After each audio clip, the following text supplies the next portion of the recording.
Hello बच्चों, let's read this question. The question say that which among the given statement are correct? Option A solid are rigid, option B liquid are not rigid, option C gases are rigid, option D none of these। तो सबसे पहले समझेंगे बच्चों की concept. की concept होगा बच्चों properties of solid,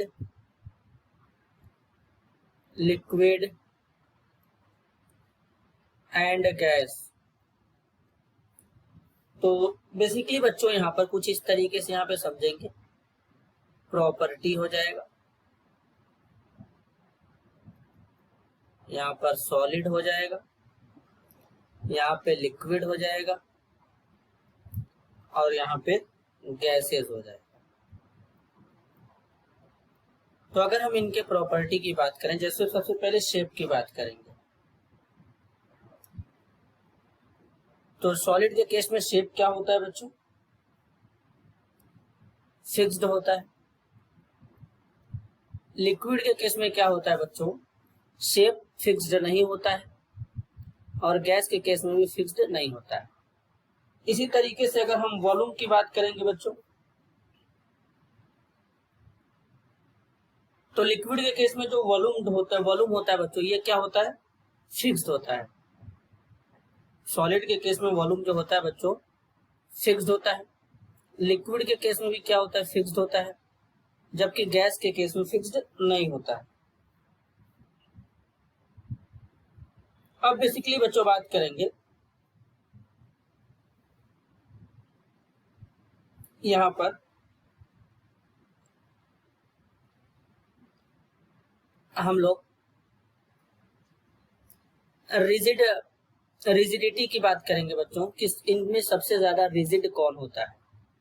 किसके बारे में बात करेंगे बच्चों? रिजिडिटी की बात करेंगे कि इनमें सबसे ज्यादा रिजिडिटी किसका होता है। तो बेसिकली बच्चों रिजिडिटी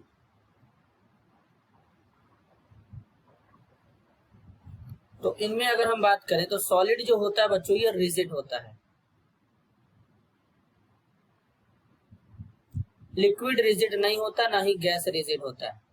इसके पीछे का रीजन होता है बच्चों कि जो सॉलिड के पार्टिकल होते हैं बच्चों ये बहुत ही क्लोज होते हैं, कुछ इस तरीके से।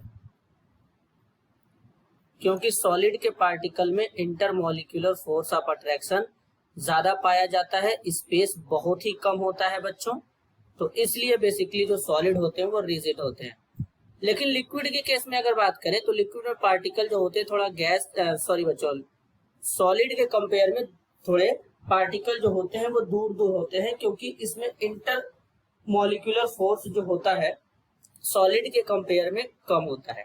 और गैस में तो बच्चों जो इंटर मॉलिक्यूलर फोर्स होता है वो सबसे कम होता है, एटलीस्ट निग्लिजिबल होता है।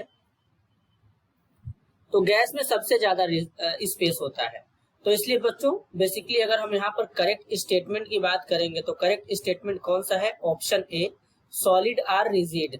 इसके अलावा लिक्विड और गैस रिजिड नहीं होते हैं। This is. और बच्चों बेसिकली यहाँ पर एक और है, यहाँ पर लिखा गया लिक्विड आर नॉट रिजिड, तो यहाँ पर ये भी स्टेटमेंट करेक्ट हो जाएगा, क्योंकि लिक्विड भी रिजिड नहीं होता है और गैस तो बच्चों रिजिड बिल्कुल नहीं होता, लेकिन यहाँ पर लिखा गया गैस आर रिजिड। तो बेसिकली यहाँ पर केवल दो स्टेटमेंट करेक्ट होंगे, ए और B. This is your answer. I hope you understood it well. All the best.